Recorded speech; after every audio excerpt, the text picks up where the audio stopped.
নমস্কার বন্ধুরা, আজ আমি ব্রেডের একটা রেসিপি শেয়ার করছি। দেখতে যত লোভনীয়, খেতে কিন্তু খুবই টেস্টি। প্রথমেই আমি ব্রেড নিলাম, একটা সিদ্ধ আলু আর দুটো ডিম নিলাম, কাঁচা ডিম এখানে নিয়েছি। এরপর আলুটাকে আমি গ্রেট করে নিচ্ছি। বন্ধুরা দেখুন, আমার আলুটা গ্রেট করা হয়ে গেছে। এখন আমি কড়াইয়ে সর্ষের তেল দিলাম আর তেলটা খুব ভালো করে গরম করে নিচ্ছি।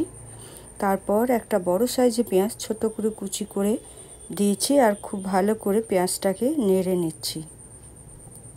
পেঁয়াজটা একটু ভাজা ভাজা হয়ে এসছে, এখন কাঁচা লঙ্কা দিলাম আর আদা বাটা দিলাম, আর আদা বাটাটা খুব ভালো করে কষিয়ে নিচ্ছি যাতে কাঁচা গন্ধটা না থাকে। এরপর দিলাম জিরে গুঁড়ো, ধনে গুঁড়ো, দিচ্ছি একটু হলুদ গুঁড়ো। এরপর খুব ভালো করে মশলাটাকেও কষিয়ে নিচ্ছি। দেখুন মশলাটা আমার কষা হয়ে এসছে।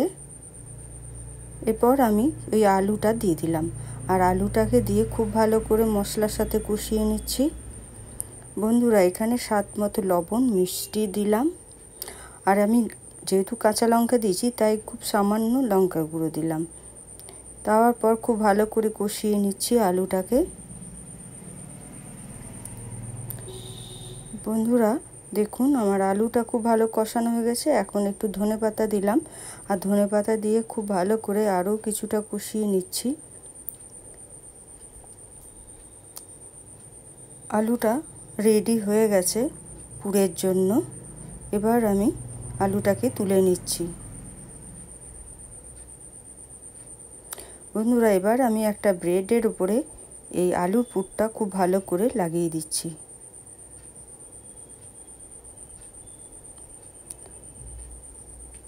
দেখুন খুব ভালো করে লাগানো হয়ে গেছে। আরও একটা ব্রেড নিয়ে তার উপরে আমি সস দিয়ে দিচ্ছি।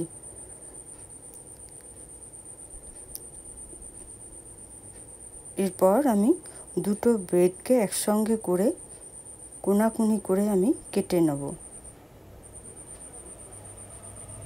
আর এদিকে বন্ধুরা যে দুটো ডিম নিয়েছিলাম সেটাকে ফেটিয়ে নিয়েছি বাটির মধ্যে। তারপর বাটিতে ডিমের গোলাতে ডুবিয়ে দিলাম আর ফ্রাই প্যানে সাদা তেলে আমি ভেজে নিচ্ছি। খুব বেশি তেল লাগবে না, অল্প তেলেই এটা ভাজা হয়ে যাবে।